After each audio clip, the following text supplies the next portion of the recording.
Hello and welcome again to Dexplorion. I'm Didi and this is a new series where I'll be showing you ways of simplifying your workflow in Photoshop.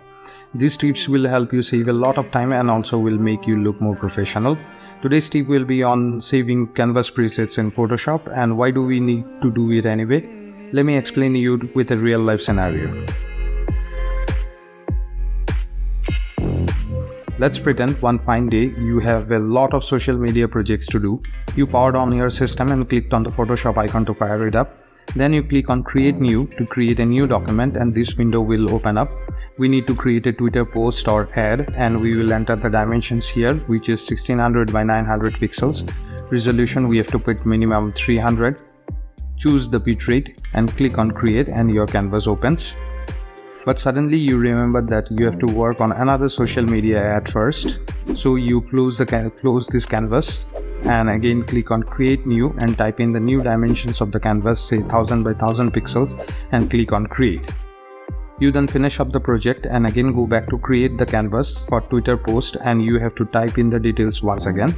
If you think you will be working on particular canvas size again and again, then we can do it in a better way.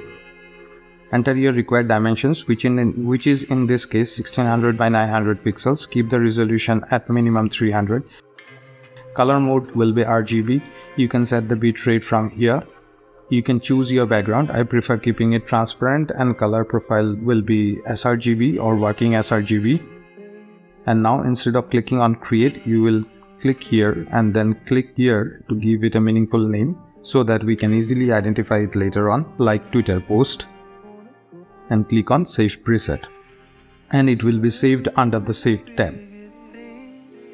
Now every time we need to work on a Twitter post, just click on Create, go to Save tab and click on the Twitter post here and click Create and bam, your canvas is ready. Isn't it amazing? Just a few clicks and you can save and load canvas presets, saving you valuable time and effort. By using canvas presets, you can maintain consistent dimensions and settings across the multiple projects. Whether you are a graphic designer, illustrator or photographer, this feature will streamline your workflow and ensure your projects are always on point. That's all for today's tip on saving canvas presets in Photoshop. I hope you found it helpful. If you did, don't forget to hit the like button and subscribe to the channel for more amazing Photoshop tutorials. As always, feel free to leave any questions or suggestions in the comments below. I'll be back soon with a new tip. Till then, goodbye and happy creating.